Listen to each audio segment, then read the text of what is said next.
अस्सलामुअलैकुम नाजरीन, सुबह खैर पाकिस्तान। आप देख रहे हैं न्यू पाकिस्तान मॉर्निंग शो और मैं हूं आपकी मेज़बान सिद्रा अफजल। नाजरीन, सबसे पहले बात कर लेते हैं बारिशों और सैलाब की तबाहकारियों के हवाले से। पंजाब और सिंध एक बार फिर शदीद मानसून बारिशों और सैलाबी सूरत हाल की इस वक्त लपेट में है।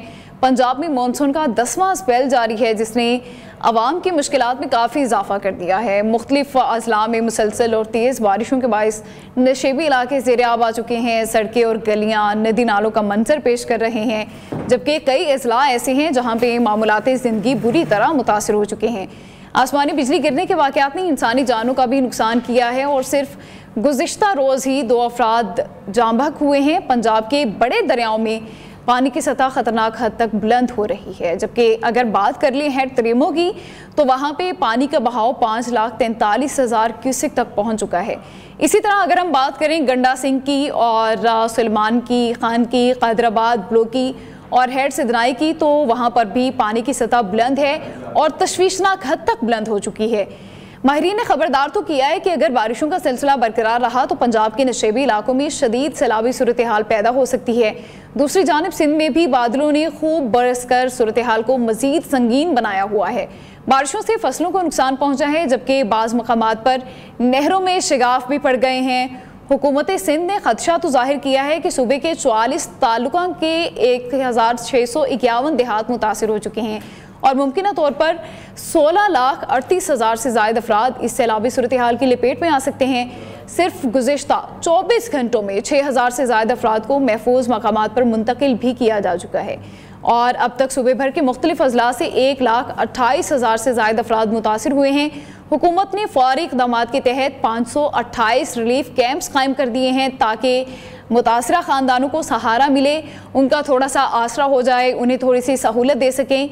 ये सूरत हाल इस बात की अक्कासी करती है कि बार बार आने वाले मानसून स्पेल्स और गैर मामूली बारिशों ने न सिर्फ शहरी और दही ज़िंदगी को मफलूज किया है, बल्कि माहौलियाती तब्दीलियों, गैर मनसूबाबंदी और नाकाफ़ी हिफाजती इक़दाम की ख़तरात को भी नुमाया कर दिया है। और आपको बताते चलें कि इतनी संगीन सूरत हाल हो चुकी है कि आपको चाहिए कि आप हर चीज़ से खुद निपटें, पानी से अपने बच्चों को दूर रखें। और अब हम बात कर लेते हैं ज़रा क्रिकेट के हवाले से, सनसनी खबरों से निकलते हैं और एक अच्छी खबर हमारे सामने आई है। क्रिकेट के मैदान से खुशखबरी है, जहां पाकिस्तान ने शारजा में खेले गए 3 मुल्की T20 सीरीज़ के फाइनल में अफगानिस्तान को 75 रन से शिकस्त देकर इवेंट में अपना नाम बनाया है। पाकिस्तान की फतह में सबसे नुमाया किरदार ऑलराउंडर मोहम्मद नवाज ने अदा किया, जिन्होंने न सिर्फ शानदार बॉलिंग की बल्कि फाइनल में हैट्रिक मुकम्मल करके 5 खिलाड़ियों को आउट भी किया है। उनकी तबाहकुन बॉलिंग के सामने अफगान टीम 142 रन के हदफ के ताक़ुब में सिर्फ 66 रन पर ढेर हो गई। पाकिस्तानी बॉलिंग लाइन अप ने एक बार फिर साबित किया है कि टीम असल ताकत उसके गेंदबाज हैं और मोहम्मद नवाज के अलावा सुफियान मुकीम, मोहम्मद इब्रार ने 2 जबकि शाहीन अफरीदी ने 1 विकेट हासिल की है। इस मैच में पाकिस्तानी बल्लेबाजों ने भी अपना हिस्सा डाला है, जहां फ़खर जमान, सलमान आगा और मोहम्मद नवाज ने अहम इनिंग्स खेलकर टीम को मजबूत बुनियाद फराहम की। इसी दौरान क्रिकेट के शायकीन की नज़रें अब एशिया कप पर जमी हुई हैं, जिसका आगाज़ कल मुत्तहिदा अरब अमारात में हो रहा है। अबू धाबी में पहला मैच अफगानिस्तान और हांगकांग के दरमियान खेला जाएगा। ताहम असल तवज्जो सबके उस बड़े टाकरे पर है जो पाकिस्तान और भारत के दरमियान 14 सितंबर को दुबई में शेड्यूल है। यह मुकाबला सिर्फ खेल तक महदूद नहीं बल्कि सियासी और सफारती तनाव के पस मंज़र में गैर मामूली अहमियत इख्तियार कर गया है। याद रहे कि रवा साल मई में सरहद पर होने वाली 4 रोज़ा झड़प ने दोनों ममालिक के ताल्लुकात को शदीद मुतासिर किया था, जिसके बाद पहली मर्तबा दोनों टीमें एक दूसरे के मद्दे मुकाबिल होंगी। क्रिकेट के शायकीन के लिए ये सिर्फ एक मैच नहीं बल्कि एहसाब की जंग होगी, जहां खेल और सियासत दोनों का दबाव खिलाड़ियों पर नजर आएगा। इस पर नज़र डालने के लिए हमारे साथ मौजूद हैं सैयद मोहम्मद अवैस। सैयद मोहम्मद अवैस, आपका सबसे पहले तो बहुत शुक्रिया, आपने कीमती वक्त दिया हमें। जी, कैसे हैं आप सर? सबसे पहले हम बात कर लेते हैं फाइनल के हवाले से। मोहम्मद नवाज की शानदार हैट्रिक और 5 विकेटें, आप उसे पाकिस्तान की बॉलिंग की तारीख में किस सतह पर रखेंगे? देखें, मोहम्मद नवाज की अगर बात करूं तो मुझे वो आज भी लाइन याद आती है जिसमें बाबर आजम ने एक बात की थी कि तू मेरा मैच विनर और तू मेरा मैच विनर ही रहेगा। वो जो प्रेशर सिचुएशन थी जिससे बाबर आजम, आपको याद हो, गुजरे थे अनफॉर्चुनेटली, जो वही दुबई स्पोर्ट्स सिटी के अंदर जब उनको मार पड़ी थी तो बहुत सी तनकीद हुई, लगा कि शायद वापस नहीं आएंगे पाकिस्तान टीम में। लेकिन वो जिस हर्डल से गुजरा है और आके इतने बड़े स्टेज मैच के अंदर परफॉर्म करना, जब आपके स्कोर कार्ड पे कुछ था नहीं, जाके परफॉर्म करना, दैट दैट शोज कि स्टील ऑफ नर्व्स कितना उसने अपने जो साइकोलॉजिकल प्रेशर है उसको काबू करके तो इस लेवल तक पहुंचा। और बड़ी जबरदस्त परफॉर्मेंस थी। कुछ मुझे पता है पॉजिटिविटी तो है, ऑब्वियसली पाकिस्तान एक मैच जीता है 5 खिलाड़ियों को आउट किया, लेकिन थोड़ा सा अगर आप रियलिटी के ऊपर आए तो ये चीज नहीं है पाकिस्तान टीम। देखें, आप वन डायमेंशनल टीम नहीं बनना चाहते। आपने अगर इस पूरे टूर्नामेंट की बात करें तो आपने ये साबित किया कि आप वन डायमेंशनल टीम है, कि आप टॉस जीतें और पहले बैटिंग करें फिर आप जाएं बॉलिंग करवाने, तो आपको पता है कि यार कहीं ना कहीं हम सेफ साइड पे हैं। जब आप चेजिंग की बात आती है तो आप स्ट्रगल करते हुए नजर आ पाते हैं। तो इस चीज को आपको दूर करना पड़ेगा। आपने एशिया कप के अंदर जाना है, वहां पर इससे ज्यादा टर्निंग ट्रैक होगा। दुबई स्पोर्ट्स सिटी में मैचेस खेले जाने, आपको पता हाई स्कोरिंग गेम वहां पर होता नहीं है। बेशक 140 150 हो तब भी बहुत मुश्किल होती है उसको चेज करने में, क्योंकि बॉल ग्रिप करता है। और जब आपने अच्छे स्पिनर्स को डोमिनेट करना है, फिर जो आपका एक मसला रहा है जो मिडिल ओवर्स की बात करें, जहां पर बिल्कुल हम स्टक अराउंड हो जाते हैं, रोटेट द स्ट्राइक भी हमारा बंद हो जाता है। तो ये बहुत सी चीजें जिसपे पाकिस्तान क्रिकेट को काम करने की अभी भी जरूरत है। अभी टाइम तो इतना है कोई नहीं, क्योंकि ऑन द लाइन इस वक्त आपकी चैंपियंस अपना एशिया कप है, टूर्नामेंट स्टार्ट होने वाला है। लेकिन एक अच्छी बात है कि एटलीस्ट टूर्नामेंट से पहले आपकी टीम वहां पर थी, क्लाइमेटाइज हो चुकी हुई है, टूर्नामेंट जीती है, तो एक विनिंग नोट के ऊपर आप इस वक्त कैरी कर रहे हैं। ठीक है, मुझे ये भी बताइए कि क्या आप समझते हैं कि मोहम्मद नवाज को मुस्तकिल तौर पर पाकिस्तान के T20 स्क्वाड का बुनियादी हिस्सा होना चाहिए? देखिए, परफॉर्मेंस आपके सामने है। परफॉर्म ना होता तो ऑब्वियसली एक प्रेशर सिचुएशन होती है। लेकिन सबसे बड़ी सुगर डिबेट आपको पता है पाकिस्तान बॉलिंग लाइनअप को लेके ये है कि एक एक अपना टीम की अगर बात करूं तो प्लेइंग 11 के अंदर सुफियान मुकीम और इब्रार क्यों नहीं खेल सकते, जब आपको पता है कि स्पिनिंग ट्रैक्स होने चाहिए। कल आपके सामने जिस तरीके से आपने 4 स्पिनर्स की बात करूंगा, क्योंकि इस वक्त अगर आप थोड़ा साइम अयूब की बात करें तो उसको आप ऑलराउंडर इस वक्त आप बना रहे हो। स्लो एंड स्टडी की बात करें, बॉल उसका ग्रिप भी होता है अच्छी, वो बॉल कहीं ना कहीं आपको पता है कैरम बॉल भी उसकी जबरदस्त है। नवाज की बात कर लें, इब्रार की आप बात कर लें, उसके अलावा आप बात करें इस वक्त सुफियान मुकीम की बात करें, तो एक ट्रायो स्पिन आपके पास एक बड़ा तगड़ा कंपोनेंट यहां पर आपको नजर आता है। तो एक अच्छी चीज है कि अगर आप थोड़ा सा ऑलराउंडर की हैसियत से देखें तो नवाज ने आपको ऑलराउंडर परफॉर्मेंस के अंदर भी परफॉर्म करके दिया, क्योंकि लेफ्ट हैंडर की बात करें तो बड़ा इंपॉर्टेंट एक कैटेगरी रोल प्ले करता है। खास करके लेफ्ट आर्म स्पिनर की बात करें किसी भी प्लेइंग 11 स्क्वाड के अंदर, बैटिंग की बात कर लें उसने परफॉर्म करके दिया। मुझे पता है कि 23 है चाहे 27 है चाहे 28 रन की बात करें, लेकिन वो इतने इंपैक्टफुल है कि आपको कल अगर हम बात करें तो आपको पता है कि एक हद तक लग रहा था कि शायद स्कोर आपका 120 126 के करीब होगा, लेकिन उनकी कुछ हैंडी इनिंग्स की वजह से फिर फाइन ने कुछ 1-2 स्कोर कर लिया, तो उसकी वजह से एटलीस्ट आपके पास एक पार स्कोर यहां पर नजर आ गया था। तो एक ऑलराउंडर की जो एक पोजीशन है वो बड़ी इंपॉर्टेंट कैटेगरी रोल प्ले करती है। और खास करके जब नवाज की बात करें, जितना मैंने कहा ना कि प्रेशराइज सिचुएशन से वो गुजरा था, उससे बाहर आके परफॉर्म करना इतने बड़े स्टेज मैच के अंदर, दैट शोज कि आपका एक्सपीरियंस और स्टील ऑफ नर्व्स कितने थे आपके। अच्छा अवैस, अफगान बैटिंग लाइनअप के उस तरह ढेर हो जाने को आप पाकिस्तानी बॉलर्स की कामयाबी कहेंगे या फिर ये अफगान टीम की कमजोरी है? देखें, कहीं ना कहीं तकब्बुर आगे आता है, यही कहूंगा, क्योंकि बहुत बात हो रही थी, आपको पता है एशिया कप से पहले आ रहा था कि one of the second best team of Asia. मुझे नहीं पता कि second best team of Asia किसने इनको खिताब दिया था। मुझे पता आपकी परफॉर्मेंस है, नो डाउट। अब आप ये भी नहीं कह सकते कि जी अपना उन्होंने मैच जीता है, ऑस्ट्रेलिया को शिकस्त दी, उसको शिकस्त दी तो शायद वो एक once in a blue moon हो गया। उन्होंने परफॉर्म करके जीता था, अच्छी परफॉर्मेंस आपको नजर उनकी आई थी। लेकिन ये कहना कि एशिया की सेकंड बेस्ट टीम है आपके सामने जो कल नजर आपको आया, ठीक है बड़ी टीम है, स्पिनर्स के ऊपर डोमिनेट करती है, उनकी बैटिंग ऑर्डर क्लिक नहीं कर पा रही। गुरबाज आपको पता है एक अच्छा एक स्टार्ट उनको देते हैं, वो स्टार्ट नहीं दे पा रहे। फिर मिडिल ऑर्डर आपको इतना ज्यादा एक्सपीरियंस नहीं नजर आता है अफगानिस्तान का इस टूर्नामेंट की बात करूं जो प्रेशर को इनहेल कर सके, बहुत सी चीजें। लेकिन अगर आप बात करें एक्सपीरियंस की, खास करके इतने बड़े स्टेज मैच के ऊपर बात करें, जब तो आपसे बहुत लगी तो आपको मेंटली बहुत स्ट्रांग होना पड़ता है। मुझे पता है अफगानिस्तान ने डोमिनेट किया, लेकिन Pakistan obviously one of the biggest teams है। देखिए, मुझे पता है सूरत हाल खराब है, खुद बैठ के क्रिटिसाइज भी करते हैं कि यार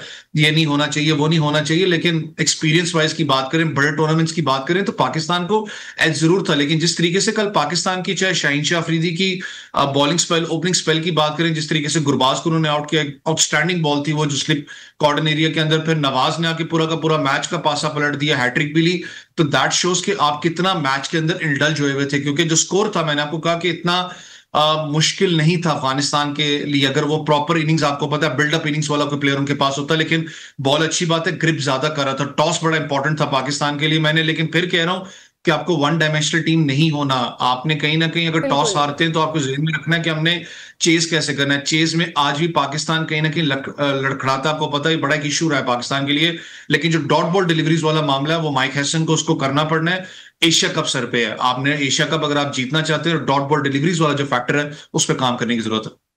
अच्छा, पाकिस्तान ने 141 रन का हदफ दिया, जो ज्यादा बड़ा स्कोर तो नहीं था, उसके बावजूद 75 रन की बड़ी कामयाबी मिली है। इस टीम की कॉम्बिनेशन के बारे में क्या तासुर मिलता है? देखिए, ऑन अ लाइटर नोट, हम हमेशा कहते हैं ना कि ये वो टीम है जिसको जितना क्रिटिसाइज करो या जितनी आपकी तवक्को नहीं होगी तो ये आपको उल्टा परफॉर्म करके देगी। और आपके सामने जब इस ट्राई नेशन से पहले बहुत से लोग थे जो कह रहे थे कि शायद ये टीम मुश्किल है, अफगानिस्तान एक टफ टाइम देगा, आसान नहीं होगा, ये टीम अभी स्क्वाड वाला डिस्टर्ब आपको नजर आता है। लेकिन उसका बरक्स हुआ, जिस तरीके से पाकिस्तान ने परफॉर्म किया। कल मैंने कहा ना कि आपके सामने कि दैट शोज कि आप कितना ज्यादा आप मैच के अंदर थे। कप्तानी की बात कर लें, चाहे बॉलिंग यूनिट की बात कर लें, अपने प्लेयर्स की बात करें, वो बहुत ज्यादा मैच के अंदर अपना वो समझ आ रही थी कि स्ट्रैटेजी वाइज जिस तरीके से चल रहे हैं, बॉलिंग यूनिट आपका लेके चल रहा है, दैट शोज के प्रेजेंस कितना था आपका मैच के अंदर। और यही होना चाहिए। देखें, अगर स्क्वाड की बात करूं, यही स्क्वाड है जिसको आपने बैकअप करना है। मुझे पता है बहुत से नाम इस वक्त आ रहे थे कि एशिया कप के लिए शायद उनको होना चाहिए। एक बड़ा टूर्नामेंट है, आपकी इंस्टेबिलिटी आपके मिडिल ऑर्डर में नजर आती है, जो मैंने आपसे बात की कि हमारा भी डॉट बॉल डिलीवरीज का बहुत बड़ा एक मसला है। फिर हारिस की बात करें, वो कंसिस्टेंटली परफॉर्म नहीं कर पा रहे। लेकिन मुझे पता है बहुत से लोग अभी भी तनकीद करेंगे। मैं हारिस की इस सेंस में पॉजिटिविटी पे कहता हूं कि one of the best wicket keepers आपके पास है, रिजवान के बाद अगर आप करें। बैटिंग ऑर्डर के अंदर मसला यह है, जितने आज तक उसने स्कोर किया, चाहे वो स्ट्राइक रेट की बात करें, चाहे स्कोर्स की बात करें, उसने ऊपर जाके स्कोर किया। ओपन में कर लें, वन डाउन पोजीशन पे कर लें, जिन पोजीशन पे आप उसको खिला रहे हैं वो पोजीशन नहीं है।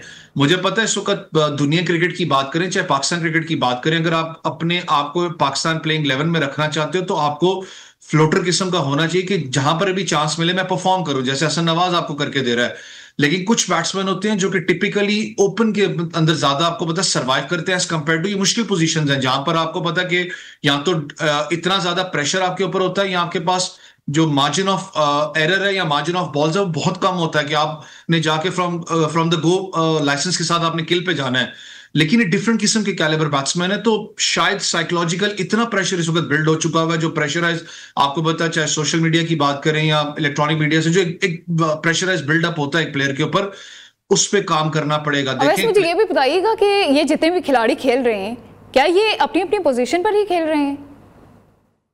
देखिए, मैंने कहा ना कि आजकल क्रिकेट ऐसी हो चुकी है कि आपको फ्लोट करना पड़ता है, आपको बीच में कहीं ना कहीं फ्लोटर, ऐसा फ्लोटर आपको खेलना पड़ता है। सिर्फ मैंने इस वक्त, क्योंकि हारिस इस वक्त ज्यादा डिबेटेबल में है कि क्या उस पोजीशन है, मैं कहता हूं नहीं, उसको नीचे खेलना चाहिए कहीं ना कहीं तीसरे चौथे नंबर पर।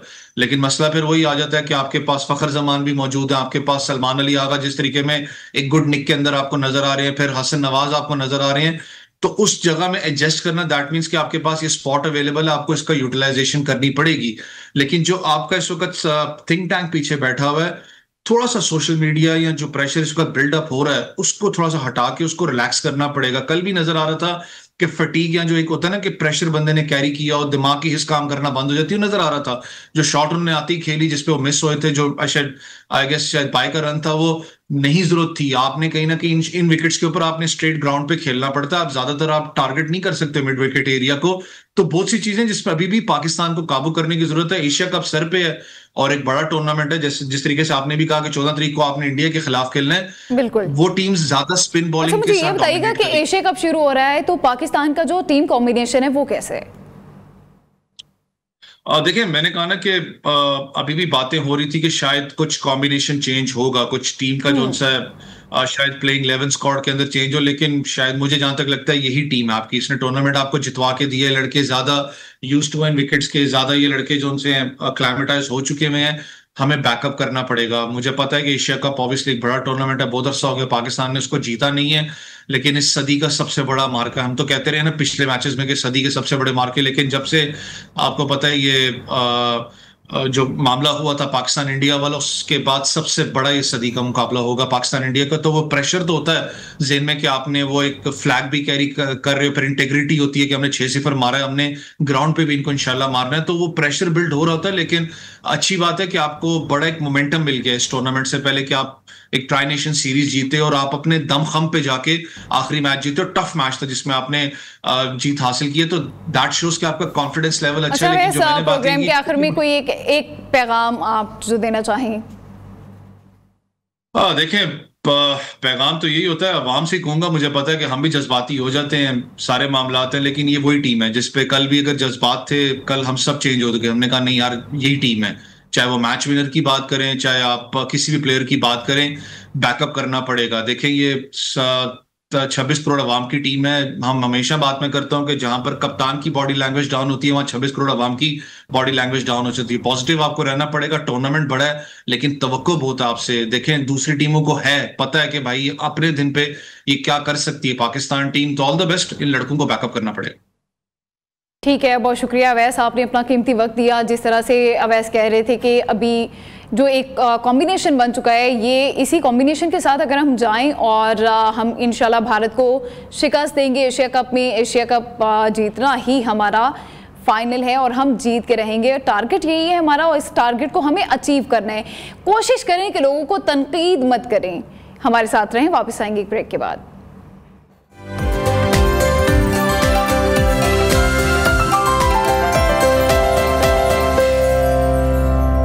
न्यू पाकिस्तान में फिर से खुशामदीद नाजरीन। आज हम आपके साथ पाकिस्तानी नियाज स्क्वॉश खिलाड़ियों की एक ऐसी शानदार खबर शेयर करने जा रहे हैं जिसने ना सिर्फ खेल के मैदान में पाकिस्तान का नाम रोशन किया है, बल्कि बहनों के दरमियान खेल के जरिए पैदा होने वाली खूबसूरत रकाबत को भी एक यादगार मिसाल बना दिया है। अमेरिका के शहर बाल्टीमोर में मुनाकिद US south east junior gold circuit के फाइनल में महानूर अली और सहरिश अली आमने सामने आई। ये एक ऐसा मौका था जहां दोनों बहनों ने अपनी जीत और हार से बढ़कर खेल के मयार को नई बुलंदी अता की।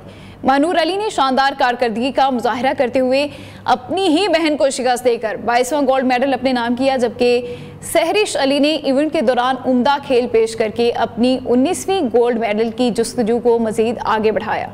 ये सिर्फ एक फाइनल नहीं था, बल्कि दो बहनों की मेहनत, लगन और खेल के साथ बेपनाह मोहब्बत की एक रोशन मिसाल थी, जिसने दुनिया को ये पैगाम दिया है कि अगर आप में जज्बा, अज़्म हो तो कोई मंजिल दूर नहीं होती। तो वक्त ज़ाया किए बगैर हम बढ़ते हैं महानूर और सहरिश की जानिब। सबसे पहले सहरिश और महानूर, आप दोनों को खुशामदीद हमारे इस प्रोग्राम में। महानूर, मुझे ये बताइएगा कि आपको तो सबसे ज़्यादा मुबारक हो, ये आपका 22वां गोल्ड मेडल है। इस जीत को आप अपने करियर में कहाँ पे रखती हैं? बिल्कुल, ये मेरा 22वां गोल्ड मेडल है, इंटरनेशनल और नेशनल दोनों। मेरे पास अभी तक जो है तो इंटरनेशनल 11 गोल्ड मेडल्स हो चुके हैं और नेशनल भी 11 गोल्ड मेडल्स हो चुके हैं। तो मैं बहुत शुक्रगुजार हूँ अपने पेरेंट्स का और अपने कोच का, कामा खान का, जिनने मुझे जो है तो थ्रू आउट द टूर्नामेंट बहुत सपोर्ट किया, बहुत बैक किया। और मैं जो है तो फाइनल हमारा सहरिश के साथ था और बहुत अच्छा जो है तो ओवरऑल टूर्नामेंट किया। अच्छा महानूर, मुझे ये बताएं कि फाइनल में आपने अपनी ही बहन के खिलाफ खेला है, कैसा महसूस हुआ? बहुत मैं कहूँगी कि मैं बहुत रिलैक्स खेल रही थी, क्योंकि अगर टाइटल हम दोनों में से जो भी जीता तो पाकिस्तान के लिए आना था। तो मैं फिर अच्छा खेली, हम दोनों अच्छा खेले, लेकिन जो अच्छा खेलेगा ऑफ कोर्स वही जीतेगा।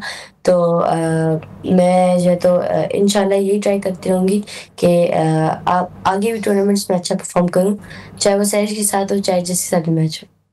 अच्छा, आपने सेमीफाइनल और क्वार्टर फाइनल में भी शानदार कारकर्दगी दिखाई है, अपनी इस तैयारी के बारे में बताइए। जी बिल्कुल, हमारी ट्रेनिंग जो है तो इससे पहले पाकिस्तान में हुई और उससे पहले जो है तो यहाँ पे यूएस में फिलाडेल्फिया में केटो स्क्वॉश में हुई। तो हमें जो बहुत अच्छी ट्रेनिंग और सब कुछ, इन सब के बाद हम लोगों ने जो क्वार्टर फाइनल, सेमीफाइनल्स थे, वो भी यूएस की लड़कियों से खेले, जो कि बहुत अच्छी प्लेयर्स हैं वहाँ की और टॉप प्लेयर्स हैं। तो उनसे खेल के बहुत कुछ एक्सपीरियंस मिला और बहुत थोड़ा नर्वस भी थे, लेकिन अच्छा खेले और 3 स्ट्रेट मैंने क्वार्टर फाइनल भी जीता और सेमीफाइनल भी जीता। मुझे ये बताएं कि आपकी कामयाबी के पीछे सबसे बड़ा सेहरा किसको आप देती हैं? कोच हैं, फैमिली है, या अपनी ही मेहनत को आप सराहती हैं?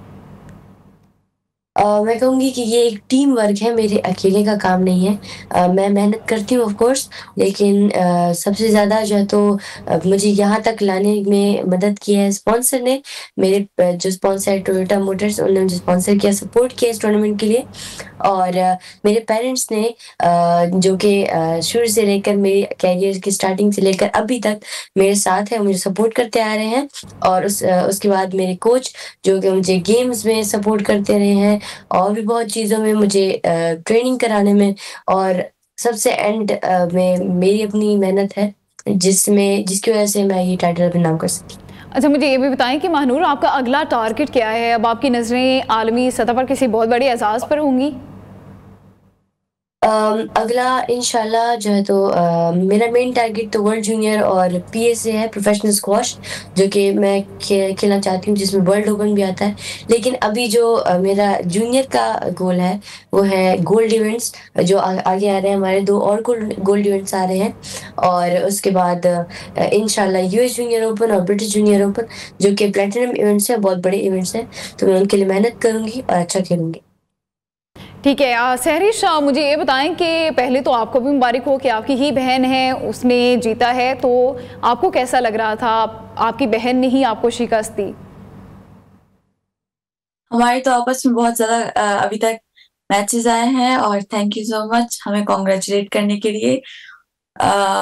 मतलब हम दोनों ने टाइटल लिया, फाइनल हम दोनों ही आपस में खेले, तो फर्स्ट सेकंड का टाइटल घर तक किया है, और हमारे आपस में काफ़ी सारे मैचेस आए, तो ये काफ़ी नॉर्मल है हमारे लिए। और बाकी जो अच्छा खेला इस टूर्नामेंट में वही जीता।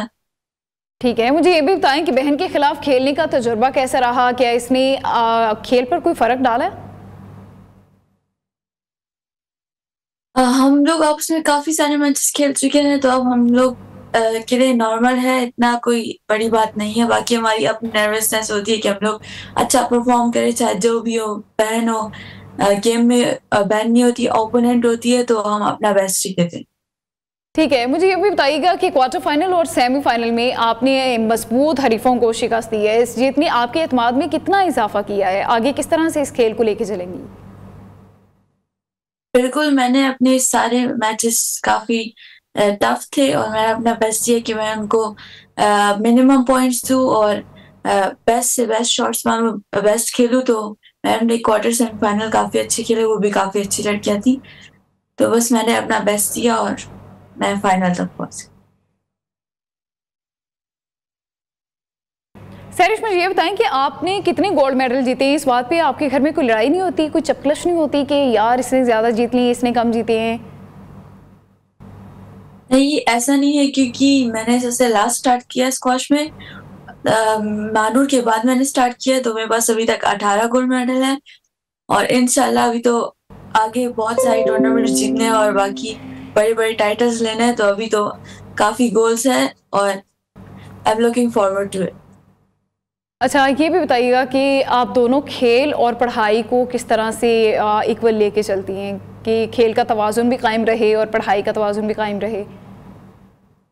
हम लोग ऑनलाइन स्टडीज़ करते हैं, क्योंकि स्क्वॉश को बहुत ज़्यादा टाइम देना पड़ता है, और फिर जब हम लोग स्कूल भी जॉइन करें तो काफ़ी मुश्किल हो जाता है फिर दोनों को मैनेज करना। तो हम लोग ऑनलाइन स्टडीज़ करते हैं और उसको मैनेज करते हैं पूरे दिन के शेड्यूल में। मुझे ये बताएं कि आप दोनों बहनें एक दूसरे की सबसे बड़ी हरीफ भी हैं, सपोर्ट सिस्टम भी है, तो घर आके कभी तो ऐसा हुआ होगा कि दोनों में लड़ाई हो गई हो और खेल वाला गुस्सा आप लोगों ने घर आके निकाला हो? मुझे नहीं लगता कि हम लोग की लड़ाई और झगड़ा सिर्फ 1 घंटे तक ही चलता है, या फिर ज़्यादा से ज़्यादा कहूँ 1 दिन तक चला जाता है, फिर हम लोग जो है ना वापस दोस्त बन जाते हैं। हम दोनों एक दूसरे के बेस्ट फ्रेंड्स हैं, सो हमारे इसमें लड़ाई झगड़ा नहीं अच्छा, होता। महानूर, मुझे आप बताएं कि सहरिश ठीक बता रही है या फिर सहरिश कुछ छुपा रही है? बिल्कुल, सहरिश बिल्कुल ठीक कह रही है, क्योंकि हम लोग ज़्यादातर ट्रेनिंग पार्टनर्स भी हैं। हम लोग एक साथ ट्रेनिंग करते हैं, तो जिस दिन हमारी लड़ाई होती है, या फिर मतलब बहुत कम लड़ाई होती है, क्योंकि ज़्यादातर हम बहुत लोग कम मान होती जाते है, हैं, या लड़ाई तो फिर होती दोबारा है, दोनों हँसी मद्दे मज़ाक मुकाबिल स्टार्ट होती कर है, तो देते हैं। लड़ाई तो हो ही जाती होगी ना? बिल्कुल होती है, लेकिन हम लोग जल्दी बहुत मैच के बाद भी हम लोग जो है तो रेफरिंग कर रहे थे एक साथ, बैठ के हम लोग मज़ाक कर रहे थे, जोक्स मार रहे थे, हम लोग इधर-उधर मतलब हँसी-मज़ाक कर रहे थे। तो मैच के बाहर जैसे ही आप निकलते हो तो फिर वो सब कुछ माइंड से निकालना पड़ता है, क्योंकि आउट ऑफ कोर्ट हम लोग बहनें हैं, हम लोग बेस्ट फ्रेंड्स हैं, ट्रेनिंग पार्टनर्स हैं, लेकिन इनसाइड द कोर्ट हम लोग ओपोनेंट्स हैं। तो हमें यही माइंडसेट से हम लोग गेम खेलते हैं और हम लोग मज़ाक करते हैं कोर्ट से बाहर। हम लोग जो है तो एक साथ ट्रेनिंग करते हैं, तो इसी तरह चलता है और लड़ाइयाँ भी होती है कभी-कभी। अच्छा, लड़ाई हो जाती है। मनूर, मुझे ये भी बताइएगा कि जब आप खेल रहे होते हैं तो आपको कौन सपोर्ट कर रहा होता है? सहरिश को कौन सपोर्ट करता है? आपकी बहन किसको सपोर्ट कर रही होती हैं? बिल्कुल इस बार जो है तो मेरे अब्बू हमारे साथ नहीं आए थे, मेरे पापा। लेकिन मोस्टली ऐसा होता है कि मेरी बहन हम लोग जो है तो वो लगाते हैं कि अगर सैरिश जीती तो महविश को कुछ मिलेगा, या फिर बाबा मतलब साइड्स लेते हैं। बाबा मेरी साइड पे होते हैं, महविश जो है तो सैरिश की साइड पे होती है, या फिर कभी महविश मेरी साइड पे होती है तो बाबा सैरिश की साइड पे होते हैं। तो हम लोग चेंज स्विच करते रहते हैं सपोर्टिंग कि किसकी टीम जीतेगी।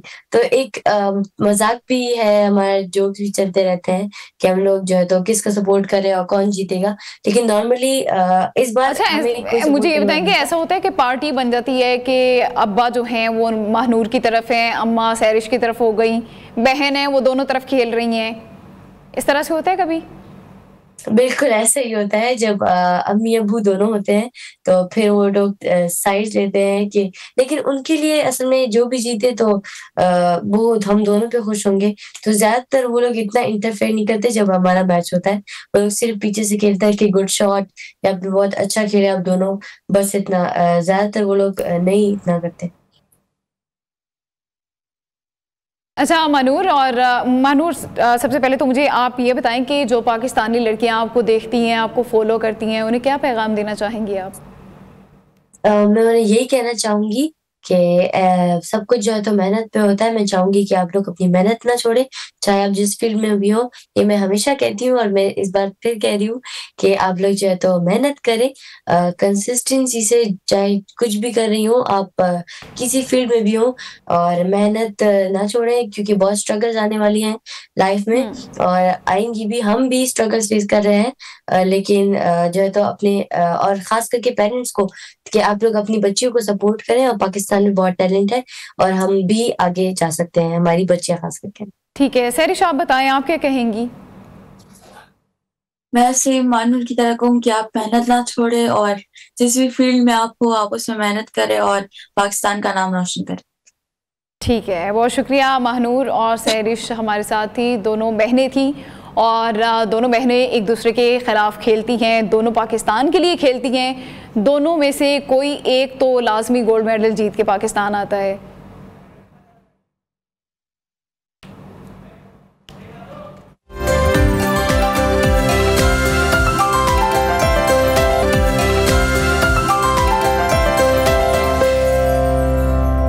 वेलकम बैक नाजरीन, आज हम आपको सवाबी से एक चौंका देने वाली खबर दे रहे हैं, जहां पुलिस ने एक ऐसे टिकटॉकर को गिरफ्तार किया है जो लड़की का रूप धार कर मुतनाज़े और गैर इखलाकी वीडियोस बनाता रहा।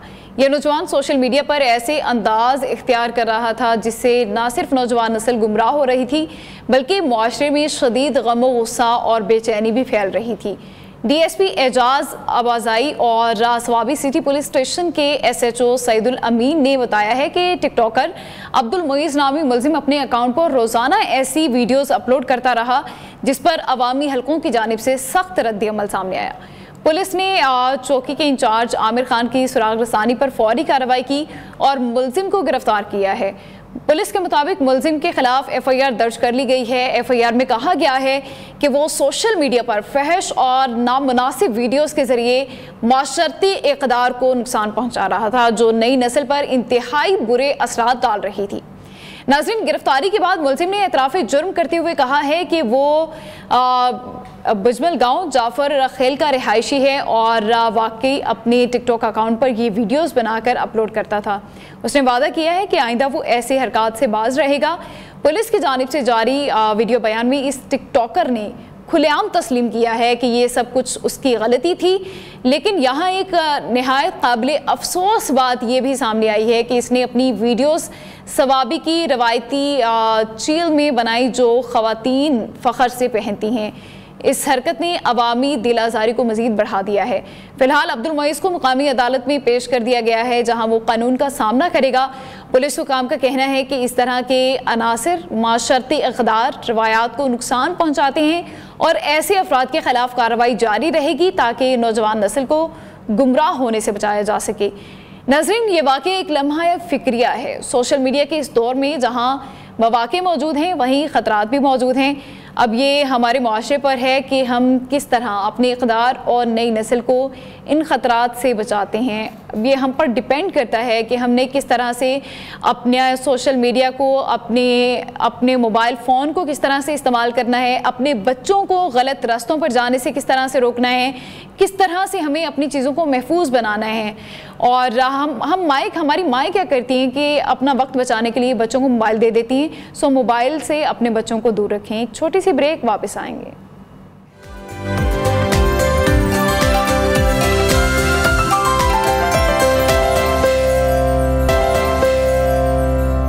न्यू पाकिस्तान में खुशामदीद। नाज़रीन, आज यौम बहरिया मुल्क भर में मनाया जा रहा है। आज मुल्क भर में यौम बहरिया मिली जोशो जज्बे और अक़ीदत के साथ मनाया जा रहा है।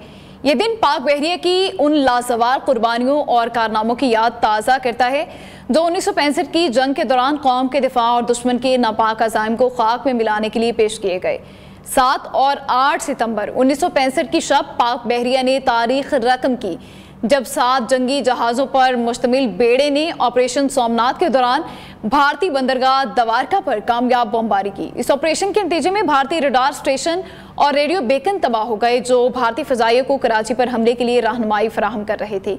ये कामयाब कार्रवाई न सिर्फ पाक बहरिया की पेशा वराना महारत और बहादुरी की इलामत थी, बल्कि इसने दुश्मन को वाज़ेह पैगाम दिया कि पाकिस्तान का समुद्री दिफा नाकाबिले तस्खीर है। 8 सितंबर यौम बहरिया महज एक दिन नहीं है बल्कि एक अहद है जो आने वाली नस्लों को ये सबक देता है कि वतन के दिफा के लिए बहादुरी, कुर्बानी, गैर मुतज़लज़ल अज़्म ही असल हथियार है। यही वो जज्बा है जो पाक बहरिया को आज भी ताकत और वक़ार बख्शता है। इसी दिन की मुनासबत से आज हमारे साथ मौजूद हैं लेफ्टिनेंट कमांडर रिटायर्ड शवाज़ बलोच, जो पाकिस्तान नेवी के एक काबिल फ़ख्र पायलट रह चुके हैं और न सिर्फ अपने सफ़र और तजुर्बात के बारे में रोशनी डालेंगे बल्कि ये भी बताएंगे कि नई नस्ल किस तरह पाक नेवी में शामिल होकर मुल्क की खिदमत कर सकती है। लेफ्टिनेंट कमांडर रिटायर्ड शवाज़ बलोच के लिए सर, सबसे पहले तो आपको मैं अपने प्रोग्राम में खुश आमदीद करती हूँ। जी सर, मुझे ये बताइए कि अपने करियर का आगाज़ किस तरह से आपने किया, आपको पाक बहरिया और खुसूसन फाइटर पायलट बनने की तरगीब कहाँ से मिली है? सबसे पहले तो मुझे बचपन से ही एक पायलट बनने का शौक था और स्पेशली मुझे हेलीकॉप्टर पायलट बनने का शौक था, क्योंकि मुझे याद है जब मैं छोटा होता था तो हमारे घर के ऊपर से एक हेलीकॉप्टर गुजरता था और आई वाज रियली फैसिनेटेड कि यार ये हेलीकॉप्टर कैसे how pilot fly these things, these machines. तो जब मैं अपने कॉलेज में था तो वहीं से फिर पाकिस्तान नेवी की एक टीम आई और लकीली मैंने उनके पोस्टर पे भी एक पायलट की तस्वीर होती थी। तो then I asked that officer के सर ये नेवी में भी पायलट होते हैं? तो उन्होंने जवाब दिया कि ठीक जी होते हैं, लेकिन उसके लिए आपको ज्वाइन करना पड़ेगा। तो फिर मैंने ज्वाइन की और पाकिस्तान नेवी और आई पास्ड आउट और बड़ा अच्छा सफ़र रहा। I always pursued my dream of becoming a pilot. वहाँ से मैंने हवाबाजी के शोबे में तरबियत हासिल की and I became a pilot and I served in Pakistan Navy as a proud officer and as a pilot. जी सर, आज यौम बहरिया मनाया जा रहा है। 1965 की जंग और ऑपरेशन सोमनाथ जैसे तारीखी वाक़यात आज के नौजवानों के लिए किस तरह से मशअले राह हो सकते हैं?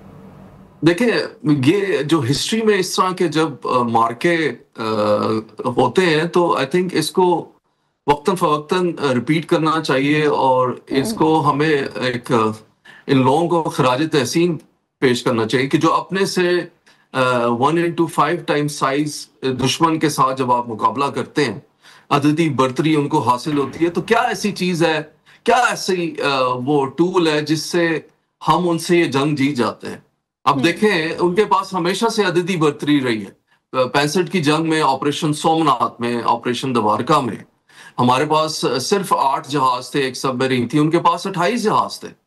तो ये कैसे मुमकिन हुआ कि अपने, और उनके पास एक एयरक्राफ्ट कैरियर भी था, और ये कैसे मुमकिन हुआ कि हम अपनी इलाके से उनके इलाके में गए, उन पे बम्बार्डमेंट की, 350 गोले हमने मारे, 5 मिनट के अंदर हमने ऑपरेशन खत्म किया और उसी तरह सेफ एंड साउंड वापस आए। हमारी सबमरीन ने उनको ऑन टोज रखा हुआ था, गाजी ने, कि जैसी अगर वो रिटेलिएशन करेंगे, कोई जहाज बाहर आएगा, जो सफेद हाथी था उनका INS विक्रांत, तो हम उसको निशाना बनाएंगे। तो ये एक पूरी स्ट्रैटेजी थी।